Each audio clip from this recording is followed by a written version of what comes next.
Had to restart this one.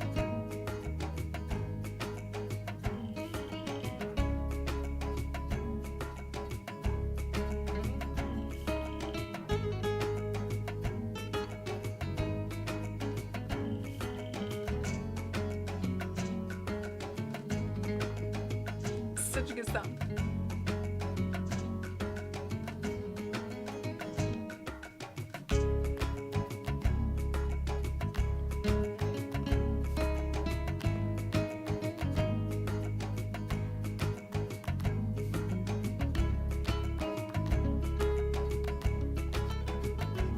Yes, Moocher.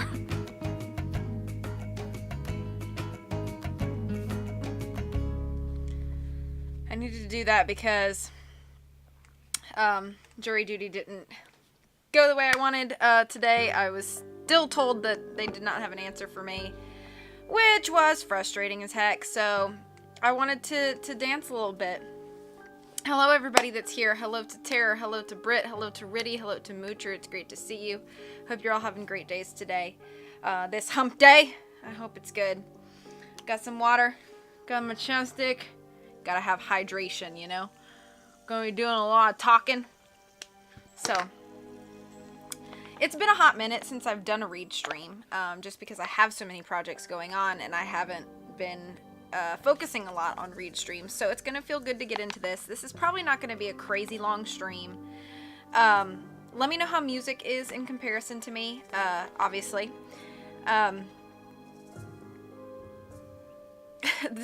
Dance and then do some push-ups. That's all you would need. Yeah, I know. So I'm going to read 5 more chapters. It's only about 48 pages. They're kind of short chapters. So I'm going to read 5 more chapters, chapters 6, 7, 8, 9, and 10. Then we'll stop. So I probably will be done by about 5:30, unless we do a lot of chatting between chapters, which is fine. I can't go any later than about 6:10 though. My voice is better than the music. Thank you, thank you. And thank you, Tara. Yes, all the hydration. So, obviously I like keeping the music in the background, so if at any point it gets too loud, let me know. Just shout at me. Hi, Joni. It's great to see you. Just let me know if the music does get at any point too loud, and I will adjust accordingly.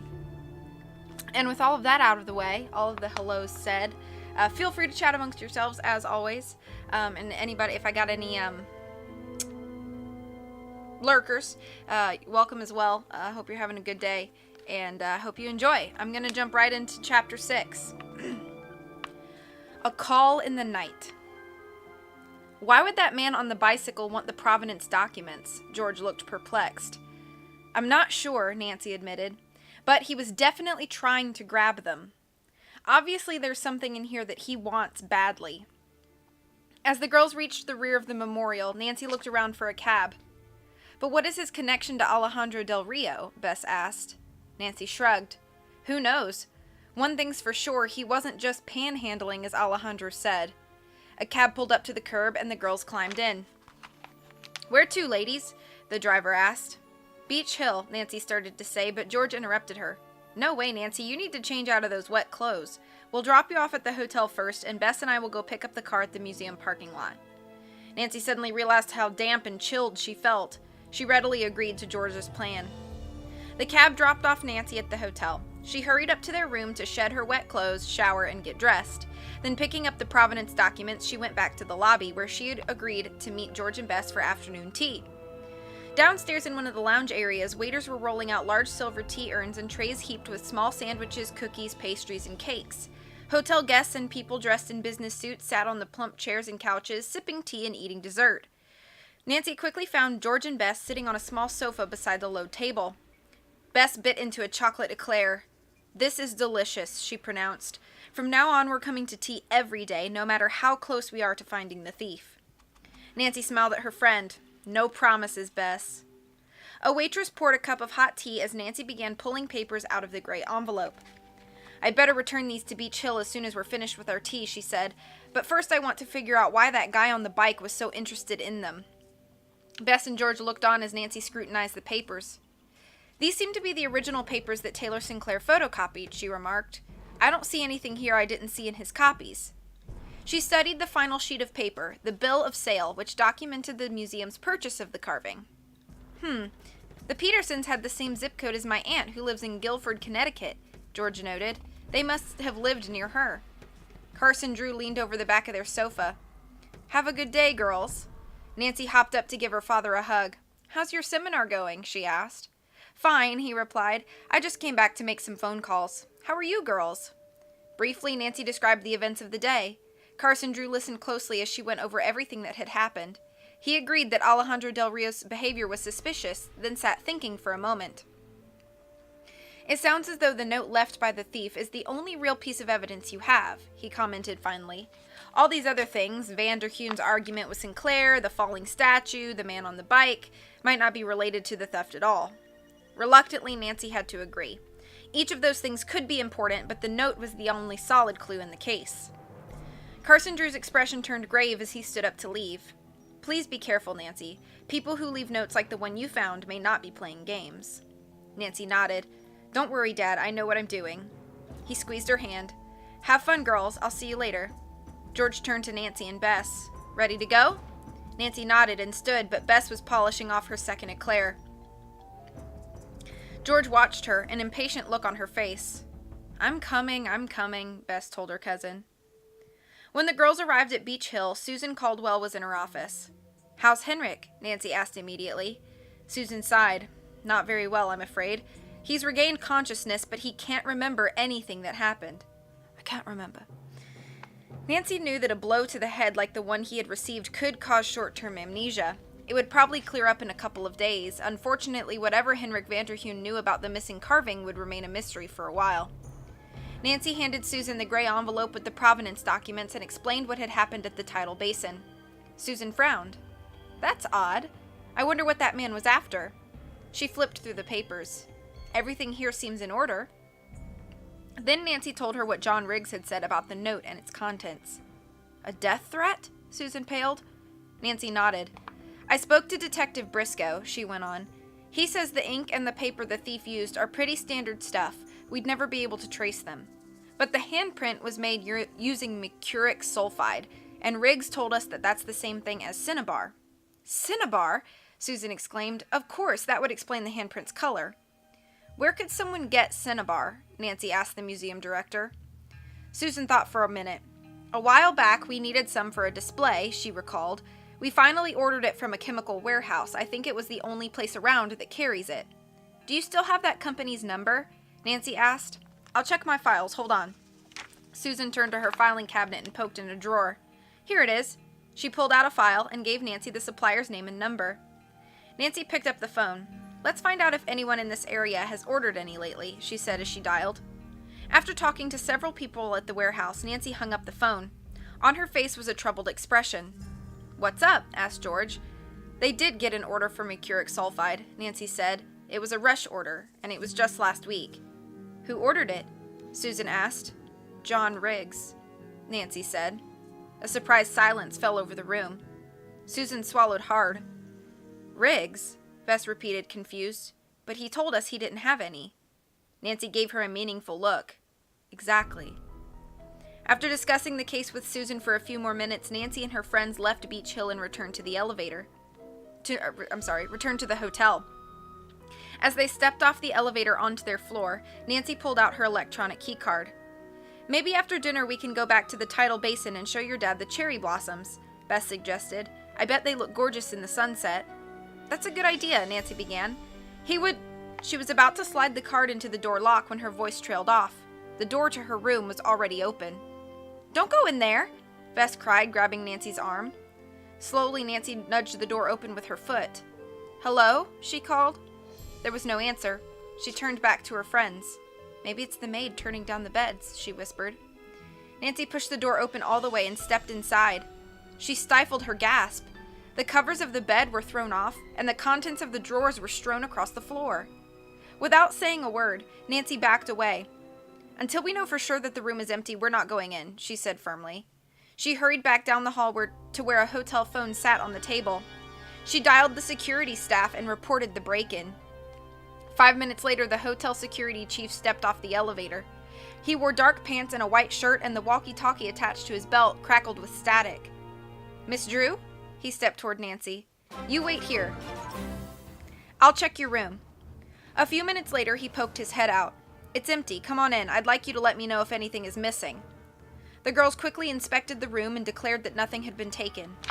I'm sorry this happened, the security chief said. I'll arrange to have a maid come to straighten up, and I'll take your key cards and have them recoded so the thief cannot get in again. He hesitated. Any chance you left the door open when you left earlier? Nancy shook her head. No, she said quietly. The security chief shrugged. Maybe the intruder somehow got hold of one of your cards and made a copy. He pointed to Nancy's expensive camera, which was sitting on the bureau. But it doesn't seem like a typical break-in. I'm surprised that that's still here. Apologizing again, he left the room. Nancy traded glances with Bess and George. Maybe the intruder didn't care about valuable goods like cameras. Bess picked up a pillow from the floor and tossed it on one of the beds. He wanted the provenance documents we just returned to Beach Hill. My thoughts exactly, Nancy sighed. George had been quiet as she cautiously surveyed the room. Suddenly she gasped. A scrap of paper rested on the carpet at her feet. Scrawled across it in menacing black letters were Mayan glyphs and a deep red handprint. Another note, Nancy exclaimed. She knelt for a closer look. Does anyone have a plastic bag? Here. George pulled a plastic laundry bag from an empty bureau drawer. Carefully, Nancy put the note in the bag. Then she went to the phone and called Detective Briscoe. After filling in the detective, she dropped down on a bed. He told me not to touch anything until he gets here. Do you suppose it's another death threat, Nancy? Bess sounded frightened. Aimed at you this time? Nancy crossed her arms. Let's not jump to any conclusions, she said. We'll take the note to John Riggs tomorrow and let him tell us what it says. But underneath her calm exterior, Nancy couldn't help feeling spooked. Maybe Bess was right. Maybe this time the note had been written to her, and maybe its message was just as threatening. The chambermaid arrived, and Nancy asked her to return in half an hour after the police had arrived. As she hesitated in the doorway, Detective Briscoe arrived with some men from the forensics lab and strode inside. He took the new note from Nancy and glanced at it. "Stop by tomorrow, and I'll give you the lab results on this one. We'll see if it matches the previous note." "Can I have it back, or get a copy?" she asked. Briscoe shrugged. "Sure, but I wouldn't get my hopes up about tracking down the person who wrote it, Nancy," he said. "This case may never be solved. Art thefts are so hard to trace." Nancy bit her lip as he shooed them out of the room. She didn't know what the note said or who had written it, but at least it was a clue. When would Detective Briscoe start taking this case more seriously? He might not believe that they could find the thief, but she wasn't going to let him stop her. Later, downstairs in the hotel restaurant, the girls ordered dinner. When Carson Drew joined them, he was frowning. "What happened? I ran into the police upstairs." He listened carefully as they told him about their ransacked room. "The first note was for whoever discovered the carving was missing," he mused aloud, "but I'll bet this one was left specifically for you." He looked at his daughter, his eyes filled with concern. "My guess is that somebody out there wants you to stay out of this business. Whoever it is serious." His next words hung in the air. Dead serious. In bed that night, Nancy couldn't sleep. Mayan glyphs and symbols filled her head. Finally, she dozed off, dreaming about a strange-looking plumed bird soaring above the tidal basin. It dipped down to peck at a terrifying black jaguar. They writhed together in a smoky haze as bells rang shrilly in the distance. Suddenly, Nancy awoke and realized the bell she'd heard in her dream was the phone beside her bed. She groped for the receiver. "Hello?" she murmured, still half asleep. "Nancy Drew?" a softly accented voice whispered. "Yes," she replied. "Would you like to know more about Lord Pakal?" Nancy sat up straight in bed.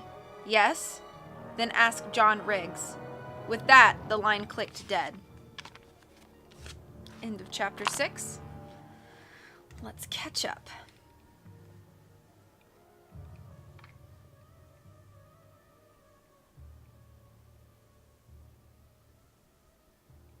The Mystery of Bess's Eclair. It was on the tray with all of the tea stuff.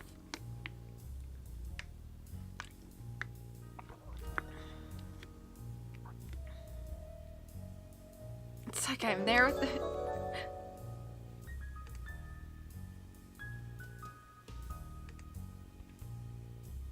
I didn't see who that was. Let me get down to the chat. Thank you, whoever that was. I'll be with you in a moment. I can't remember. Where can someone get Cinnabar? You just go south from Pallet. Cinnabon.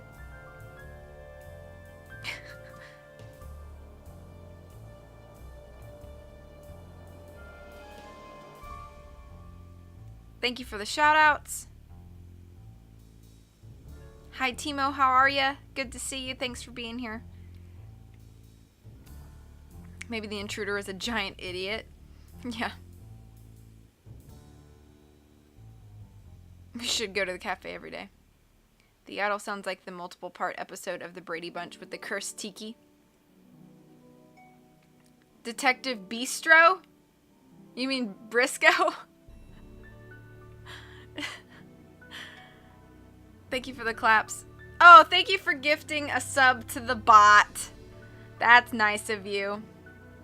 Hi, CJ. You just missed one chapter today. To summarize, Nancy, that's okay. Nancy,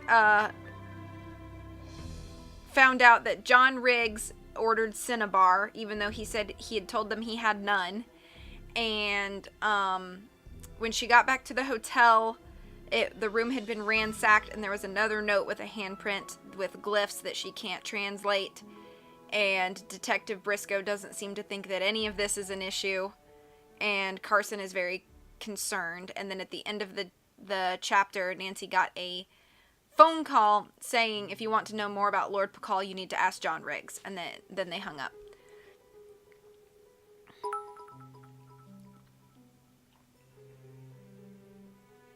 I'm sorry that the ad makes you angry. Thank you for the bits. That was so sweet of you. Detective Biscuit. Yeah, that guy. It knows you loved the Nancy Drew book where Ned and that other guy played every single position on the football team. That was the one Paige read, right? Sounds more complicated than the game right now. Yeah, a bit. A bit.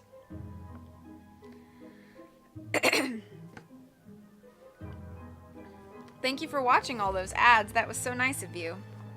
Thank you. And thank you again, Moocher, for the gift sub. Okay. Chapter 7. A Suspicious Character. Nancy hung up the phone, trembling. Bess and George, roused by the phone's ringing, groggily asked Nancy what the call was about. Quickly, she told them. "Did you recognize the voice?" Bess asked. Nancy shook her head. It sounded like a man with a slight accent, but I couldn't really tell what kind of accent. "Alejandro has an accent," Bess said.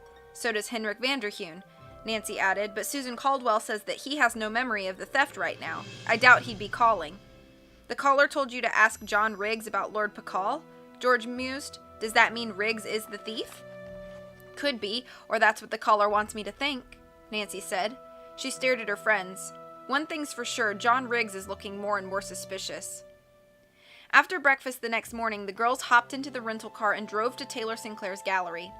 It was located in a townhouse on a quiet side street just off DuPont Circle. As they pulled up, Nancy was surprised to see that it wasn't as well kept as the other nearby buildings. Taylor Sinclair had struck her as someone who cared a lot about how things looked.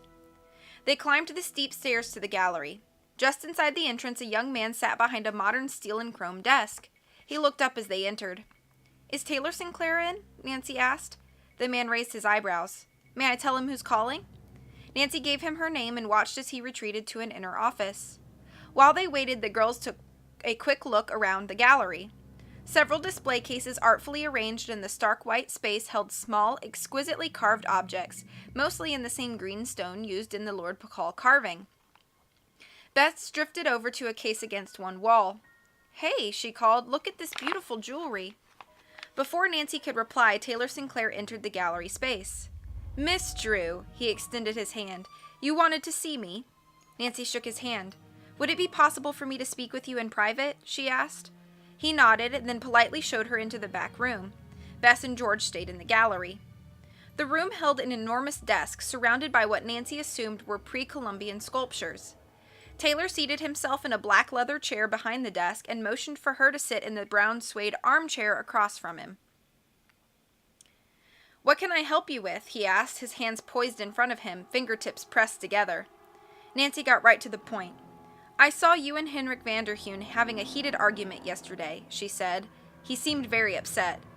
Sinclair rolled his eyes. "Henrik is like that," he replied. "What do you mean?" Nancy asked.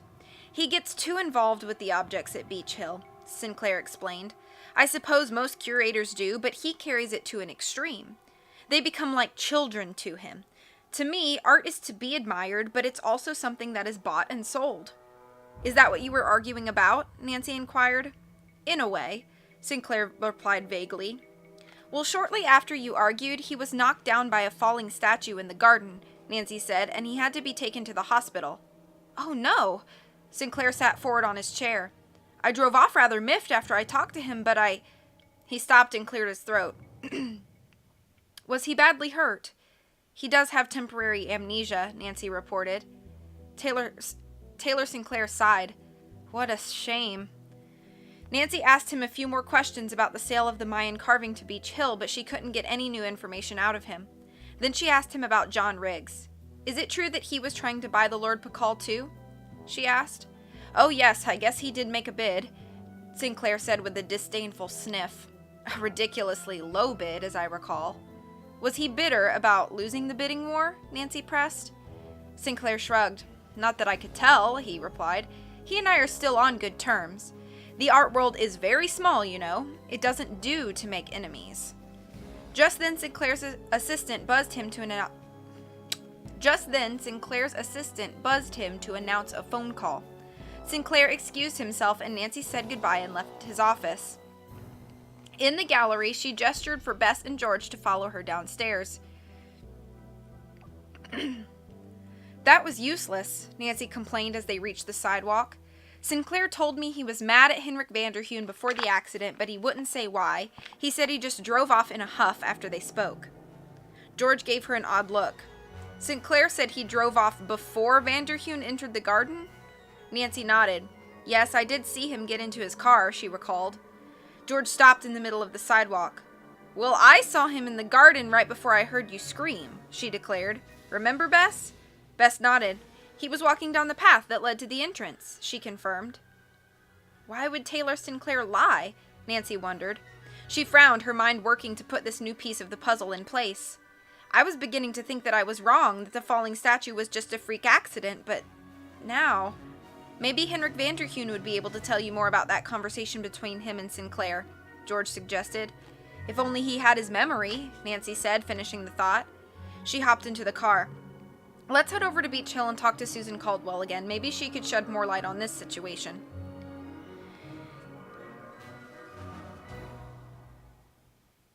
At Beach Hill, Susan listened thoughtfully to Nancy's story about the break-in. Nancy also told her about the new note and the phone call in the middle of the night. Now that we know John Riggs ordered some cinnabar, he looks very suspicious, Nancy concluded. The museum director sighed. He's always been jealous of some of the things we have in our collection, she admitted. I know he desperately wanted Lord Pakal for his museum, but I can't believe he'd actually steal it. He'd risk ruining his reputation in the museum world, not to mention spending time in jail. She paused. Are you going to let him look at this new note? Nancy nodded. Briscoe is going to give me a copy, and I'll show it to Riggs this afternoon, she said. There's just one other thing troubling me I wanted to ask you about. She explained how she had seen Taylor Sinclair arguing with Henrik Vanderheun. Sinclair had said he'd driven away, Nancy added, but George had seen him in the garden just before Vanderheun's accident. Susan frowned. I was going to visit Henrik right after lunch, she said. Maybe you girls should come with me and try to get his side of the story, that is, if he remembers anything yet. Nancy suggested that Bess and George go to the hospital while she went to the police station to pick up the lab report on the note and the copy of it. They ate a quick lunch in the gardens, then Susan drove off to the hospital with Bess and George. They agreed to meet up later at the Museum of Natural History where John Riggs worked. Nancy walked to the rental car, then headed for the Georgetown Police Department. Detective Briscoe was sipping coffee from a styrofoam cup when she knocked on the door to his office. Have you analyzed the note? She asked. Briscoe nodded. Same paper and ink and cinnabar as the other one, he said. And we found some fingerprints. Yes? Nancy said hopefully. Couldn't identify them, he said. The only prints that we have on file are of people who've been in trouble with the law. Your intruder must have a clean record. Nancy nodded, feeling let down. Our expert on Mayan glyphs says the first note contained a death threat. Briscoe looked surprised. Maybe this one's a threat too, from someone who doesn't want you involved in the case, he asked.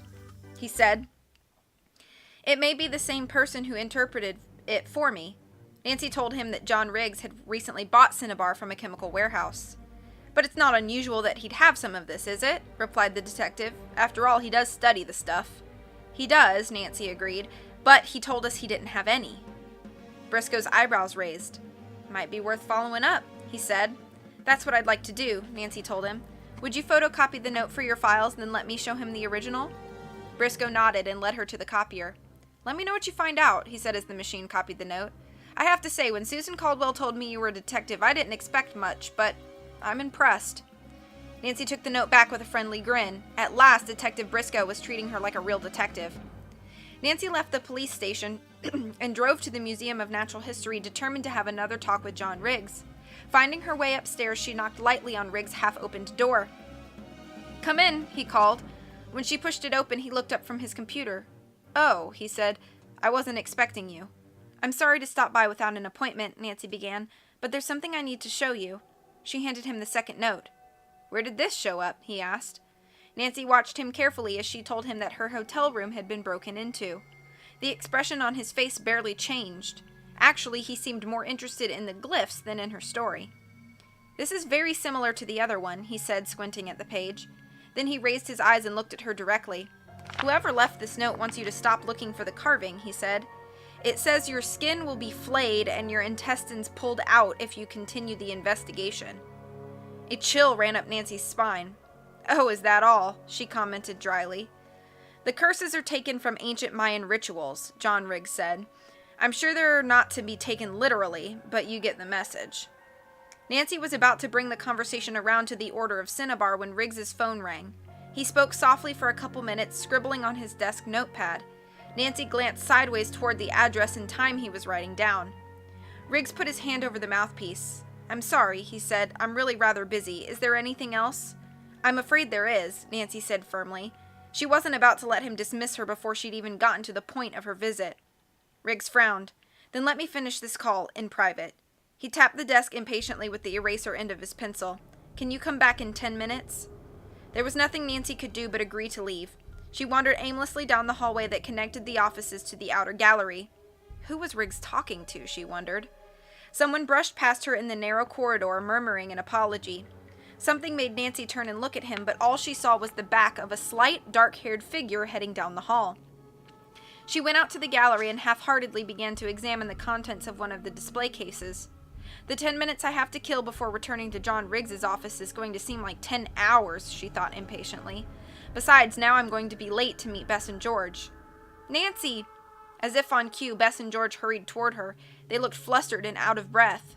"I just saw him!" George exclaimed. "We were waiting for you in the lobby as we agreed, and we saw him come in, so we followed him up here, but then we lost him."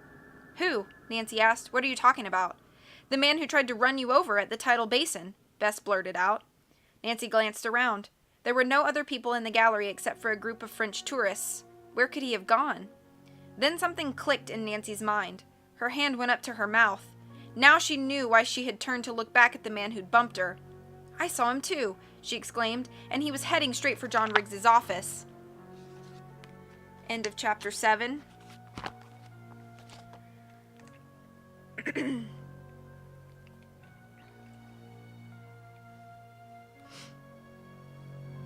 You did hear exquisitely. Thank you to the host for the host, Summer. I hope you're doing well. How are you doing today? Yes, Ghost Logs of Moonlake music. I have a method with when I do Nancy Drew read streams. So I always start. There's a playlist on YouTube that's like Ultimate Nancy Drew Soundtrack Playlist, all uploads in parentheses. And so when I'm doing a Nancy Drew book reading stream, I always start my pre-show with the game music of whatever book I'm reading, and I let it run for like 5 minutes, and then I just let it play in chronological order while I read. So, yeah, it was Ghost Dogs of Moonlake. Amnesia! While Sinclair left the room, Nancy took a cookie and shoved it into a painting. "I'm glad that it's relaxing for you, Moocher." That's my favorite thing to have happen. Thank you for the claps. The story is heating up. Okay, let me take a drink of water and respond to a text message real quick.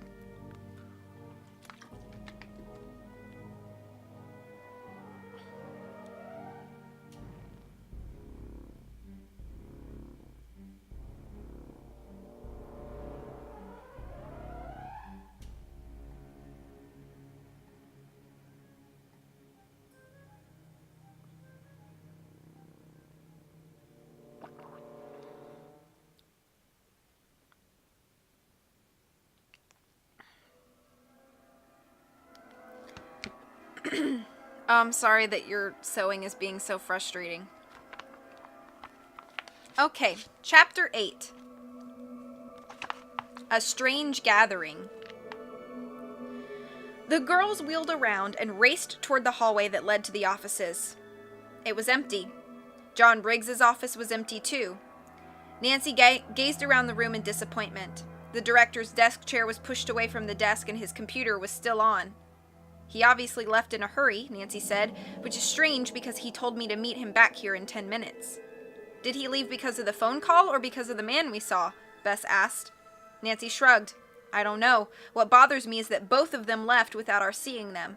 So there must be another way out besides the main doors." Nancy walked up and down the hallway. Sure enough, after a sharp turn, the hall led to another gallery with a side exit. The girls returned to Riggs's office. Inside the room, Nancy paused, thinking. "I know that look on your face, Nancy Drew," George warned. "You're about to do something you probably shouldn't." Nancy nodded. "Before I left, he took some notes on this pad," she said. She looked at the pad and saw that the top sheet had been torn off. She picked up a pencil. "Nancy, aren't you trespassing?" George asked her uneasily. "He did ask me to return," Nancy said, defending herself. She rubbed the side of the pencil point over the pad. Soon an impression of what Riggs had scribbled on the top sheet formed on the pad. It was an address in suburban Maryland, and below that was written 7 p.m. tonight. Carefully, Nancy tore off the piece of paper and stuffed it into her jeans pocket. Bess was standing by a long table behind Riggs's desk. She picked up a small glass bottle and examined it closely. "Nancy," she exclaimed a second later. "Look!" She passed the bottle to her friend. Nancy took the bottle. As she peered inside, she inhaled sharply. The bottle contained blood-red powder. A label on the bottle bore the name of the chemical supplier she'd called the day before, and underneath the supplier's name were typed the words mercuric sulfide. "Cinnabar," George breathed excitedly. "Look at this." Bess pointed to a pad of artist paper, a bottle of black ink, and some brushes, all lying on the table. The three girls looked at one another, aware of what this discovery might mean. Nancy tore another sheet of paper from Riggs's desk pad. Tipping the bottle of cinnabar over the paper, she poured out a small amount, folded it up into a little packet, and placed it in her pocket. "We'll have Briscoe's lab test this," she told her friends. "Now let's make sure that everything is put back just as we found it. We don't want Riggs to know we were snooping." They quickly straightened up the office and left. As they walked to their car, Bess and George told Nancy about their visit to Henrik Vanderheun. "He still doesn't remember anything from the day he was hurt," said George. "And the doctors can't tell us when his memory will improve. It could be tomorrow, it could be weeks," Bess added. Nancy sighed. Did Henrik Vanderheun hold the key to this mystery? "Well, we can't wait for him to clear up this mystery for us," Nancy declared. "Let's grab a quick dinner. I believe we've got a date with Mr. Riggs tonight at 7. At a nearby pizzeria, the girls split a large pie and pored over a local road map. At twilight, they found themselves on River Road, following the Potomac River upstream into Maryland. "Turn here," directed Bess from the passenger seat where she was holding the map. Nancy made a left turn onto a heavily wooded street. George looked out the window, straining her eyes to read the numbers on the houses. All the homes were large and set far back from the road. "It must be the next one," George informed Nancy. "Look at all these cars." As Nancy parked at the side of the road, she noticed that they weren't the only ones paying a visit to this particular address that night. It was only 6:45, and both sides of the road were lined with cars. This wasn't at all what Nancy had expected. She'd thought Riggs was paying a private visit. From all the cars, though, she guessed he was attending a party. "Let's see if we can find some place to watch what's going on," she told her friends. They left the car, making sure no one saw them, and walked up the road to the house. To the left of the front door, they spotted the perfect hiding place, a clump of shrubs. The girls hurried across the lawn and crouched beneath the bushes. From their hiding place, they could easily watch the front door. Soon an older woman dressed in dark pants and a matching jacket walked up to the door and was led into the house. As the front door opened, Nancy peered into the front hall. The woman stepped inside, stopping to pick up what looked like a folded burlap robe from a small table. She pulled it over her head, then donned an odd feathered mask. Abruptly, the door closed behind her. "That's really weird," George whispered. "Is this a costume party, or what?" "Who knows," Nancy mumbled back to her friend. As the girls watched, each person who entered did the same thing. For some reason, the feathered masks reminded Nancy of her weird dream the night before. What kind of party was this? She reached into her jeans and pulled out a small notepad. "I'll stay here and watch the door. Why don't you two take this pad and pencil and write down all the license plate numbers of the cars parked out front? Tomorrow we can have Briscoe do a computer search to identify the car's owners." "Okay," George agreed. "Will you be all right alone for a few minutes?" "Sure," Nancy told her. The two cousins inched out from behind the shrubs and headed for the street. A few minutes later, 2 more guests entered. As she watched them go in, Nancy realized she could easily slip inside and get a better idea of what was happening. She waited until the guests were safely inside, then she hopped out of the bushes and strolled up to the front door. After she rang the doorbell, a middle-aged man in a tweed jacket opened the door. He waved Nancy toward the table where the rough cloth robes and feathered masks lay. Nancy quickly slipped a robe over her hooded sweatshirt and dark jeans, then put on a mask. In the living room, a crowd of people milled about, chatting. The room was almost bare of furniture, and the only light came from candles, giving off incense-scented smoke. On one side of the room, an enormous plate glass window looked out over the Potomac River. In front of the window sat a small table which reminded Nancy of an altar. The silvery light from a full moon fell across the masked figures gathered in the room. Suddenly, the room went silent. Nancy heard primitive-sounding drums and a strange flute-like refrain. As she watched, all heads turned toward an arched doorway. A procession of robed participants, some with ornately painted faces, marched single file into the room. They were all beating on skin-covered drums or playing clay pipes. Bringing up the rear was a tall man in a feathered costume. His intricately beaded headpiece completely covered his face and head. In front of him he carried an enormous patterned pottery vessel. The procession cut through the middle of the room, heading toward the altar by the window. As the feathered man reached the altar, he held back the vessel up above his head. His sleeves fell back, and Nancy noticed his skinny forearms were covered with freckles. As the music grew louder, the people in the room began to chant. Nancy's mask slipped for a moment as she tried to join the chant, and her fingers fumbled as she tried to put it back in place. The masked man next to her turned and looked straight at her when her mask fell. For all I know, she thought nervously, he could be John Riggs. The chanting continued as trays of large goblets were brought to the altar. The feathered man began to scoop a liquid from the larger vessel into each cup, then passed them out. Suddenly a cup appeared in front of Nancy. It was held by a cloaked figure wearing an intricately carved greenstone ring on one finger. Nancy took the cup and pretended to drink, knowing it was never smart to drink an unidentified liquid. But as she raised the cup to her lips, the man next to her turned abruptly, knocking her arm hard with his elbow. The drink splashed into Nancy's mouth before she could do anything to stop it. It tasted like nothing more than heavily sweetened hot chocolate, and she hoped that's what it was. Nancy suddenly remembered that her sweatshirt had a pouch in front. She discreetly reached into the neck of the robe and tucked the goblet into the pouch. Maybe she could get Briscoe to figure out what the liquid was. The chanting continued, and so did the steady drum beat. Nancy felt herself swaying in rhythm to the music as the room grew hotter and smokier. A man in spotted fur began to dance, looking like a half-man, half-jaguar. Then, as Nancy gazed around the room at the flickering candles, the tiny lights began to swirl around and around. She felt her legs buckle, then give way. A hand reached out to stop her. On one finger was a familiar ring. Greenstone, she thought. Then everything went black. End of chapter 8. That's what you get, Nancy, for going inside the party you're not invited to. A strange gathering, that's what they call my family reunions. Pie. Is this a cult? Yes, I love a good cult. This is the 7th weirdest Star Trek viewing party I've ever been to. Yeah, Nancy did not get drugged in her interactives version. This is for reals. Let me grab my snack real quick.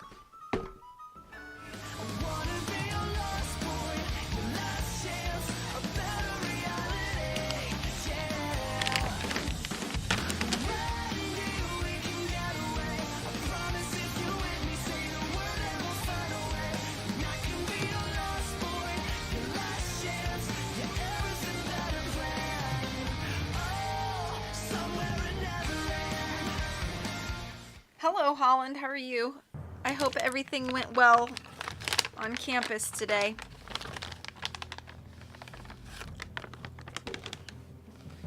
We have about... How many chapters did I read? We have 2 more chapters. Be safe driving. I have chocolate pretzels. Only like 3 more left.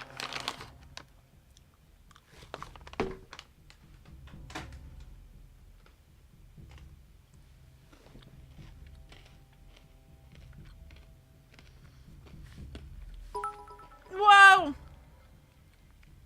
Oh my gosh, look at all those bits. Thank you so much.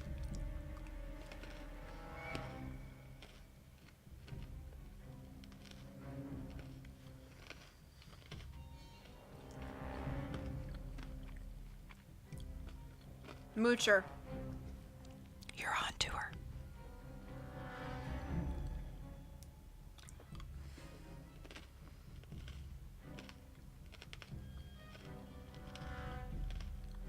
You're so nice. Britt. Thank you.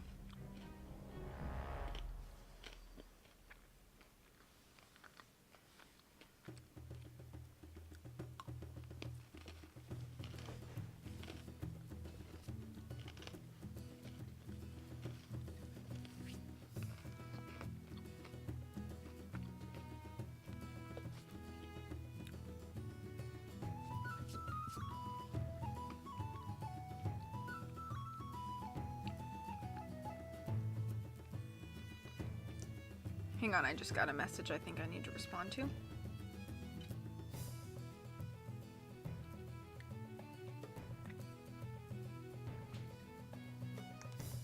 the heck?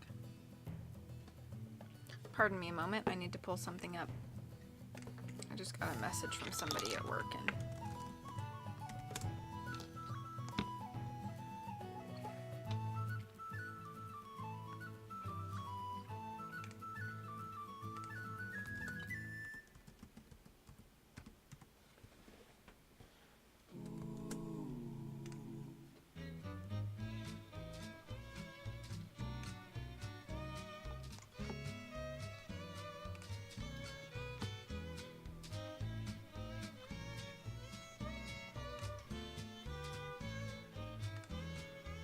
Come on.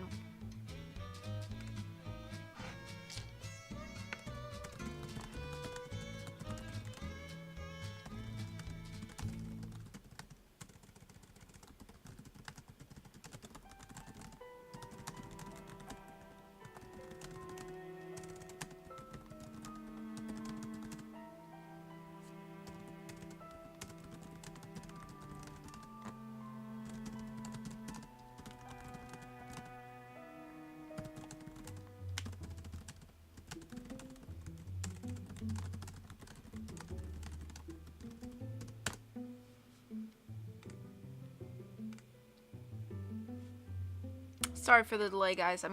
I'll check with you in just a second.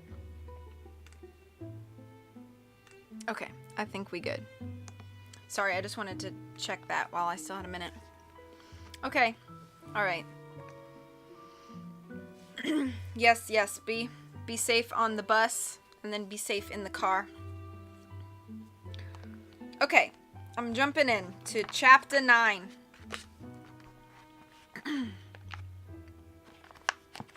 Trapped. The next thing Nancy knew, she was lying in the dark on a cold cement floor. She tried to move her arms, but her hands seemed to be bound behind her. A cloth had been tied around her head to gag her mouth. How had she gotten here? She remembered accidentally drinking the strange potion at the ceremony, then getting caught up in the chanting and dancing. I must have passed out, she realized. What was in that cup?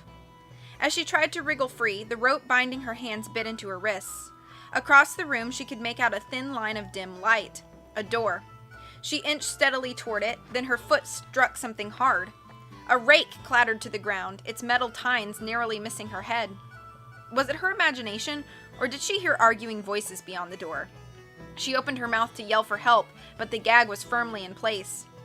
"I say, leave her here," a muffled, angry voice commanded. The voice sounded vaguely familiar, but in her groggy state, Nancy couldn't place it. Then the arguing stopped, and around her it was completely quiet again. As her eyes got used to the darkness, she began to scan the room. There was a workbench scattered with trowels and flower pots, and several gardening tools hung from the walls. I must be in a garden shed, she thought. The door rattled loudly, jarring Nancy. Someone was trying to break in, but was it someone trying to help her, or her abductor coming back to harm her? Nancy squirmed as far away from the door as she could. With a crash, the door swung open. Moonlight streamed in, silhouetting a dark figure. She couldn't see who it was, but from his build, she knew it was a man. Nancy watched in horror as the man picked up a shovel, hoisted it above his head, then moved toward her. She stiffened and closed her eyes as he began to bring it down on her. Then suddenly, the shovel clattered to the ground, and her attacker collapsed. Another man had tackled him, and now the two were rolling in the doorway, grappling fiercely. Nancy caught a quick glimpse of a face. Alejandro Del Rio. But it was so dark she wasn't sure of anything. Was he the one who'd tried to attack her, or the one coming to her rescue? Finally, one man broke free and dashed for the open door. Slowly, the other man rose to his feet. Nancy pulled back as he bent over her. It was Alejandro. I won't hurt you, he whispered. I'm on your side. Let me untie your hands. Not knowing what else to do, Nancy let him remove the gag and began to loosen the ropes. Outside, she heard feet pounding across the grass. Bess and George burst into the shed. We heard fighting, George said, panting hard. We were looking for you on the grounds when... Her voice trailed off as she saw Nancy's bound hands. Oh my gosh, who did this to you? Alejandro looked up and George sprang forward to push him away from Nancy. It's okay, George, Nancy croaked. He saved me. George looked from Nancy to Alejandro with a confused expression. Are you sure? Still feeling groggy, Nancy nodded slowly. Alejandro continued to work on the rope around Nancy's hands. We'd better get out of here as soon as we can, he said calmly, before anyone else comes back to see about the prisoner. We saw a man running from the shed, Bess said. It's dark out, but I'm pretty sure it was the man who attacked you at the tidal basin. Alejandro turned to Nancy with an odd look on his face. He attacked you at the tidal basin? Nancy nodded and sat up. He wasn't just asking you for change, was he? She asked Alejandro. Alejandro helped Nancy to her feet and motioned for George to hold her up on the other side. His face was dark with emotion. Let's get her to the car, he suggested in a tight voice. He turned to Nancy. I will tell you all I know, but not until a doctor's taken a good look at you. Nancy tried to stand, but her legs wobbled like jelly. Together, Alejandro and the two girls helped Nancy across the lawn and over to the rental car. It was now one of the few cars left on the street. How much time had passed while she was in the shed? Alejandro helped her into the back seat. I'll drive my car back downtown, he said. Tell me where you're staying and your room number, and I'll meet you there. Nancy looked at him. Just hours ago, she never would have believed him, but tonight he had saved her life. She quickly gave him the information he wanted. On the drive back to Washington, Bess and George told Nancy what had gone on after she entered the house. When we got back to the shrubs after writing down those license plate numbers, you weren't there, George said, negotiating a winding turn on River Road. It had gotten quiet outside. We figured you'd gone in, so we just waited. An hour or so passed, and then everyone poured out the front door in street clothes, Bess continued. When you didn't appear, we started to get worried. George broke in. A little while later, we heard the fighting and followed the sounds. Nancy, what went on in that house? Bess asked. Nancy leaned her head against the back of her seat. It was so strange. Slowly, she told her friends what she could remember about the ceremony. The pounding drums and the primitive chanting, the man dressed as a jaguar, the feathered costumes and the strange potion. It was obvious to her now that she'd been drugged, but by whom? As she mentioned drinking the potion, she remembered that she'd taken the cup. She reached inside her sweatshirt pocket. To her surprise, the cup was still there and in one piece. When they pulled up to the hotel, Bess hopped out and helped Nancy up the steps and into the lobby while George parked the car. Then Bess arranged for the hotel doctor to come up to their room. Upstairs, Bess persuaded Nancy to lie down until the doctor came. Then she knocked on Carson Drew's door to tell him what had happened. Carson hurried into the girl's room. Nancy, are you all right? He cried, looking very worried. I'm fine, Dad, Nancy reassured him. Just tired and a little dizzy. When the hotel doctor arrived, he checked Nancy's vital signs and shone a light in her eyes. In a halting voice, Nancy explained what had happened to her. Then she handed the goblet to the doctor and told him the drink had tasted like heavily sweetened hot chocolate. He put the cup up to his nose and inhaled. It smells like hot chocolate, he said, setting the cup on the night table by Nancy's bed. But I suspect it was laced with a strong sedative based on your reaction and the look of your eyes. He closed up his bag.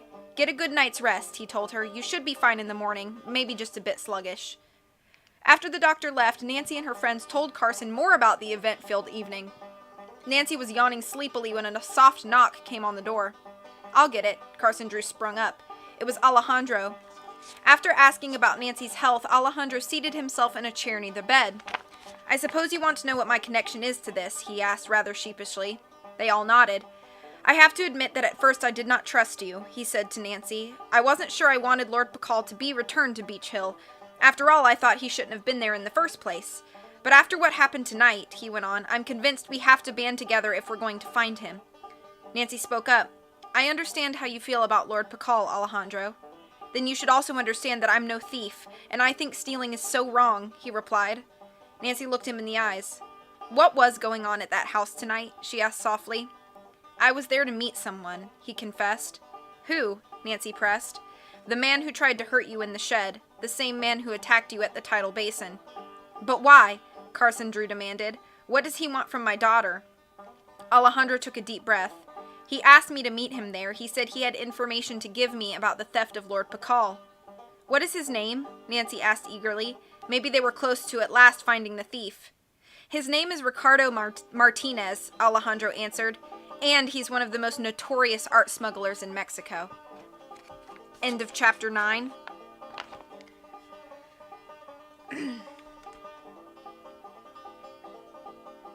Class was canceled today, so you didn't have to ride your bus to the car. Ooh, ooh. Nancy was drugged, yes. So she followed John Riggs to this party that she thought was a party, and she snuck inside, and there was like a weird cult thing happening, and there was like an altar with like drums, and everybody was wearing these like feathered like masks, and there was a guy dressed up like a jaguar who was doing this dance or something, and then they were passing around this drink out of this big jug, and somebody handed Nancy a cup, and she wasn't gonna drink it, but then she got bumped and it came into her mouth, and so she got drugged and then put in a shed. And that's basically what happened in that chapter.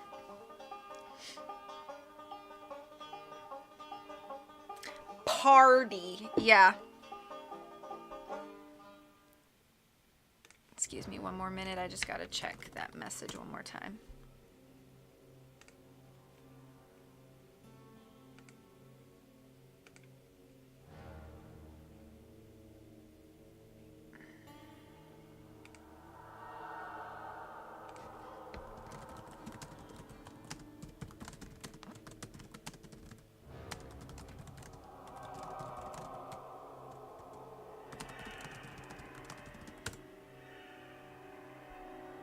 Okay. No. Yeah, so the way that the book described it was that she was going to keep her mouth closed and pretend to drink it. And then the guy beside her, like, pushed her arm. And it, like, bumped the cup into her mouth and splashed the drink into her mouth. That's how the book described it. I think hers was the only one drugged, because earlier in the party, her mask that she was wearing to like hide slipped, and I think somebody might have recognized her in the party, or maybe this Martinez guy, and I think her cup was the only one that was drugged, because then she got tied up and put in a shed for hours. Okay, last chapter of the night. Y'all ready? Y'all ready for this? Okay. Chapter 10. A Not-So-Secret Society. An art smuggler? Nancy sat right up. Well known in pre-Columbian circles, Alejandro added. Martinez is not a nice fellow, but he's very good at avoiding the authorities. Why did he contact you? George asked. The first time he called was the morning after the theft of Lord Pakal, Alejandro explained. He called me at the consulate and said he had some information about the theft he wanted to share. That's why I went to John Riggs' office the other day to ask him what he knew about Martinez. I've met Riggs on a number of occasions, and he knows everyone in the pre-Columbian art world. I figured he'd know Martinez. Nancy suddenly remembered seeing Martinez in the hallway outside of Riggs' office, but she didn't stop Alejandro to tell him that. When I saw you at Riggs' office, I panicked, Alejandro admitted. I didn't want you to think that I was involved with the theft, especially since my opinions had already made me a suspect, he added with a wry grin. Your running away didn't exactly help your cause, Nancy told him. Alejandro gave a laugh. Of course I know that now, he said, but I'm a diplomat, not a criminal, and I'm not sure how to behave when I'm under suspicion. Everyone in the room smiled at the young Mexican. As you know, I met Ricardo at the tidal basin, Alejandro went on. He had just told me that someone I knew well was the thief. He hadn't told me that name yet. Then he spotted you following me, Nancy. Apparently he'd been tipped off that you were looking for the Lord Pakal, so he refused to talk to me any further. After you left, Martinez ran me into the tidal basin with his bike, Nancy told Alejandro. But I think what he really wanted was the envelope I was carrying. It had the provenance documents in it. Alejandro raised his eyebrows. How would he know what was in the envelope? And why would he want the provenance documents? I don't know, Nancy admitted. Did he tell you why he wanted to meet you at the house in Maryland? He said the thief himself would be there, Alejandro said, and he would point him out to me. Nancy's eyes widened. Why was he willing to do that? Alejandro shrugged. I don't know. Maybe he'd been double-crossed, but he just didn't like this person. Whom did he point out? Nancy asked eagerly. Alejandro shook his head. When I got there at 9, the house was deserted, he said. I walked around the property, and that's when I noticed Martinez outside the shed arguing with a man in a robe. Could you tell who that was? Nancy asked. Alejandro shook his head. I was too far away. Nancy began to tell Alejandro what she knew. She mentioned the cinnabar, ink, and paper they discovered that afternoon in John Riggs' office. Alejandro's face showed his shock. I can't imagine John Riggs having anything to do with the theft of Lord Pakal, he declared. He wanted it very badly for his museum, Nancy reminded him. But what could he possibly do with it if he stole it? Alejandro asked. He couldn't very well put it on display afterward. He was invited to that house, Nancy told him, because she explained how she found the address on Riggs's notepad. You know John Riggs and Martinez told you that Lord Pakal's thief was someone you know. I know many people in the pre-Columbian art world, Alejandro pointed out. Suddenly he noticed the cup sitting on the nightstand next to Nancy's bed. Where did you get that goblet? He asked. At the ceremony in the house, Nancy replied. She quickly described the events of that evening to him. Alejandro looked astonished again. It sounds like the ceremony of the vision serpent, he said. It's one of the most ancient Mayan rituals. The Maya believed it summoned visions from the world of the spirits. He reached for the cup and examined it closely. For the first time as Alejandro held it, Nancy noticed the Mayan glyphs that decorated the cup. What do they mean? She wondered. Alejandro looked baffled. I don't get it. Why would they be performing a Mayan ritual in that house? That's something you'll have to find out tomorrow, Carson Drew said firmly. Nancy, you look exhausted. I think it's time for this particular evening to come to a close. Okay, Dad, Nancy agreed. Before Alejandro left, she promised to keep him informed of any new developments in the case. And I'll let you know if Martinez contacts me again, Alejandro said, although after what happened tonight, I seriously doubt that he will. Alejandro and Carson Drew said goodnight and left, and the girls settled down for the night. Nancy's last thought before her head hit the pillow was that it was time to confront John Riggs with the evidence that linked him to the theft of Lord Pakal. After a quick breakfast the next morning, Nancy, Bess, and George headed over to the Georgetown Police Department. Carson Drew had made his daughter promise that the police station would be her first stop of the day. He wanted her to fill in the police on everything that happened the night before. Detective Briscoe invited the girls into his office. Nancy told him about the party and what she and her friends had found in John Riggs' office. I thought Riggs was the one who said he didn't have any cinnabar, Briscoe said. Nancy nodded. He lied. She pulled out the scrap of folded paper that contained the red powder. Can your lab analyze this? Briscoe carefully took it from her. I'll get it down there this morning. So, is the name Ricardo Martinez familiar to you? George asked the detective. We think he's the guy who's been trying to stop Nancy. I've heard that name before, Briscoe told her. Several people in international art circles have mentioned him. I'll try to track him down. Maybe after last night we can pin an assault charge on him. Nancy nodded. That's what I was thinking. She handed him the list of license plate numbers. Here's a guest list from last night's party. Briscoe glanced at the list. We'll trace these plates. This may also be a lead. Nancy pulled the goblet out of her bag. My drink was served in this cup. I'm pretty sure I was the only one at the ceremony who got drugged. Briscoe turned the goblet over in his hands. It looks like there's enough residue in here to test, he said. I'll send it to the lab as well. Do you think I could have it back? Nancy asked. For just a couple hours? Briscoe raised his eyebrows. Why? I'd like to show it to John Riggs and ask him to interpret the glyphs, and I also think that showing him the cup might jar him into a confession. Briscoe hesitated. So far, the only evidence we have against Riggs is circumstantial. We'll need more proof if we want to prove he's guilty. Does that mean it's okay with you? Nancy interrupted hastily. Briscoe grinned and nodded. I have a feeling that I couldn't stop you even if I tried. Bess and George laughed while Nancy blushed and tried to look indignant. Now what makes you say that? Just a hunch, the detective told her lightly. Then he handed her the cup and promised his lab would go right to work on the cinnabar sample. In front of the station house, George turned to Nancy. To the museum? She asked, to confront Riggs. Nancy shook her head. I want to go to Maryland first. We're not going back to that house, are we? Bess stared at her friends. How else will I find out what was going on there last night? Nancy asked. Bess sighed as she climbed in the car. I just hope that no one's trying to summon visions from the world of spirits again, she muttered. Me too, Nancy added silently as she started up the car and headed toward the suburbs. In the light of day, the site of the previous night's party seemed completely ordinary. When Nancy rang the doorbell of the large Tudor-style house, a pleasant-looking middle-aged woman answered. Nancy quickly introduced herself and her friends. We were here last night, she went on, and I'm pretty sure I left my jacket.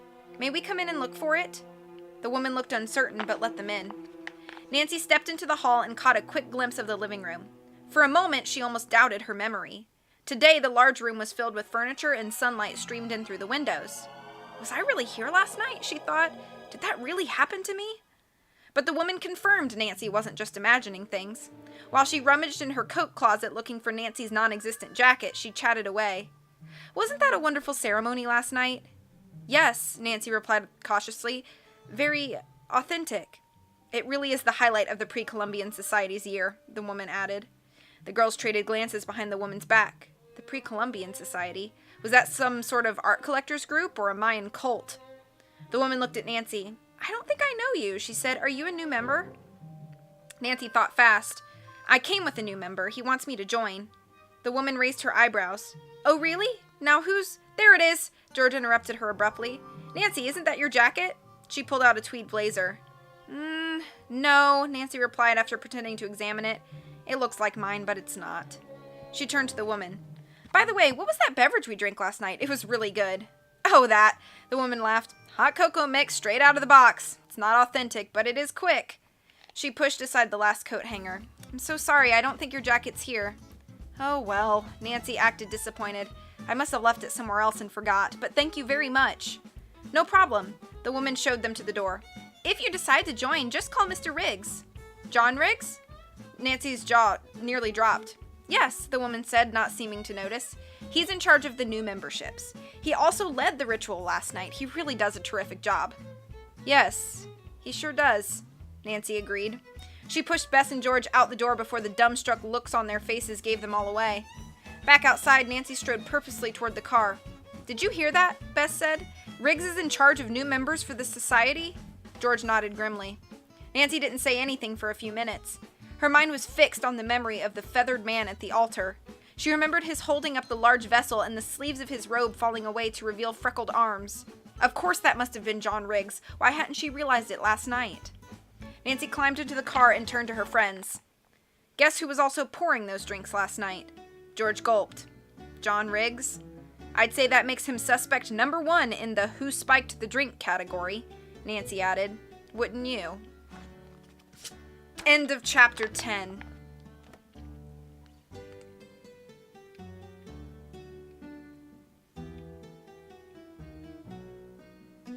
Maybe they have a really high tolerance from years of culting.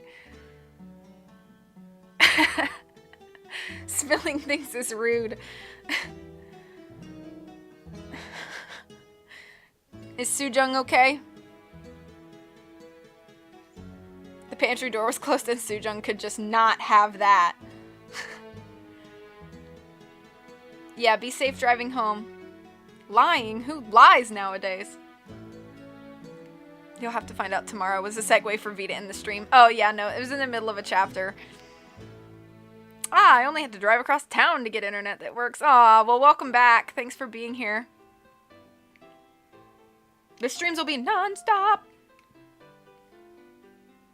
Beverage. Hot cocoa. Thank you for the claps and the applesauce. Alright, guys. Well, I told you guys that this was going to be a shorter stream. Only at like an hour 8 so far. So, but that's good because there's a few things that I could do around the house before I jet to do my Wednesday night thing. So I'm going to call it here. Hello to Soo-jung and hello to Momo. Yes, we did miss your company, Riddy. You were missed. Please enjoy the rest of your night, guys. Take care of yourselves. I will be streaming again tomorrow. I'm trying to get as many streams in as I can because I like streaming and I have so much going on. I will be streaming again tomorrow. We're going to play some more Ham Heartbreak. Maybe finish it tomorrow night. We'll see. I may be late because I need to pack because I leave early Friday morning for Mississippi.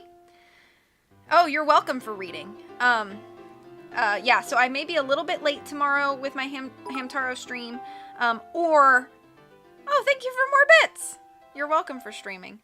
Or I might be a little early, and depending on how much I get done, I might only go for like an hour and a half or so.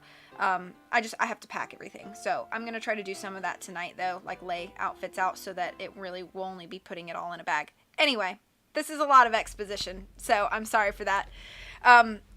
You're welcome for streaming. Thank you. Thank you for all for being here. Thanks for hanging out. Thanks for the host. Thanks for the bits. Thanks for the company. Thanks for listening. You guys mean a lot to me. This means a lot to me, and it's a pleasure streaming for you guys. You guys enjoy the rest of your night. Like I said, please take care of yourselves. I'll see you tomorrow. As always, much love from me to you, and I'll see you all soon. Take care.